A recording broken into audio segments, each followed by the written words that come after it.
Hi అండి, welcome to చామస్ kitchen. నేను ఈరోజు చేసిన రెసిపీ వెజ్ ఫిష్ పులుసు అండి. చాలా టేస్ట్ ఉంటుందండి. 3 అరటికాయలు తీసుకున్నాను, పచ్చిమిరపకాయలు తగినన్ని, ఒకటే ఉల్లిపాయ అండి, చింతపండు నానబెట్టుకుని పెట్టుకున్నాను. ఎప్పుడు కూడా నేను నానబెట్టుకుని పెట్టుకుంటాను.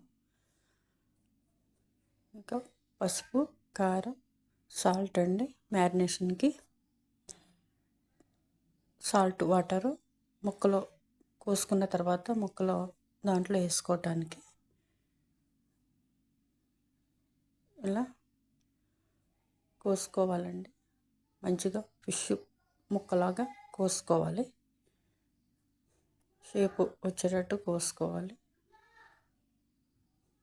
ఇలా నాట్లు పెట్టుకోవాలండి మధ్యలోని. ఫిష్కి కూడా అలాగే ఉంటుంది కదా, అలా నాట్లు పెట్టుకోవాలి. ఈ రెసిపీ చాలామంది చాలా విధాలుగా రెసిపీస్ చేశారు.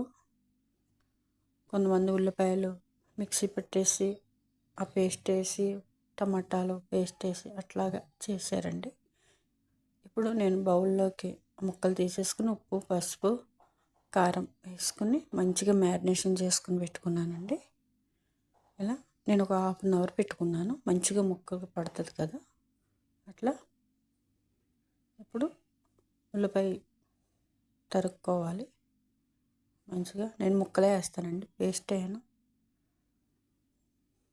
వేరే చికెన్ వాటికి కొన్ని రెసిపీస్కి పేస్ట్ వేస్తానండి. పులుసులో పేస్ట్ ఎందుకో నచ్చదు. టమాటా కూడా వేస్తే పులుసు పలుసుగా అవుతుందని వేయనండి.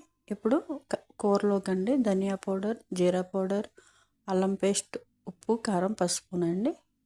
ఇప్పుడు ఒక 3 స్పూన్లు ఆయిల్ వేసాను. ఇప్పుడు ఒక్కొక్కటిగా పెట్టుకోవాలి. మంచిగా సిమ్లో పెట్టుకొని వేగించుకోవాలండి. క్రిస్పీగా అయితే బాగుంటాయి, అసలు అలాగే తినేయచ్చు అన్నట్టు ఉంటాయండి. ఇప్పుడు అల్లం పేస్ట్ 1 స్పూన్ వేసానండి, ధనియా పౌడర్ 1 స్పూను, జీరా పౌడర్ 1 అర స్పూన్ వేసానండి. కారం, పసుపు అవి కూడా కొంచెమే వేసుకోవాలి, పులుసులోకి కొంచెమే పడుతుంది కదా. ఇప్పుడు ఆయిల్ ఒక 3 స్పూన్లు వేసుకొని మెంతులు వేసుకున్నానండి. మెంతులు ఇందాక స్కిప్ అయిన ఇంగ్రీడియంట్స్లో చెప్పటం. 1 అర స్పూను మెంతులు వేసుకోవాలి. ఇప్పుడు ఉల్లిపాయలు, పచ్చిమిరపకాయలు వేసుకొని మంచిగా మగ్గబెట్టుకుందాము. మగ్గినాయి కదా. ఇప్పుడు అల్లం పేస్టు, ఉప్పు, కారం, పసుపు, ధనియా పౌడర్, జీరా పౌడర్ వేసేసాను. మంచిగా కలుపుకొని 1 నిమిషం చాలు. మగ్గిన తర్వాత పులుసు తీసుకుని పెట్టుకున్నానండి నేను, ఆ పులుసు వేసేసుకోవాలి. పులుసు నేను చాలా ఎక్కువ నానబెట్టుకొని తగినంత పులుసు పిండుకొని మళ్ళీ పక్కన పెట్టుకుంటానండి అది. ఇప్పుడు కొత్తిమీర వేసుకొని మంచిగా మరగబెట్టుకోవాలి. ఇలా ఇప్పుడు వేపించుకున్నాం కదా ముక్కలు, అవి వేసేసుకోవటమేనండి. చాలా బాగుంటుందండి. ఇట్లా ఒకసారి ట్రై చేయండి.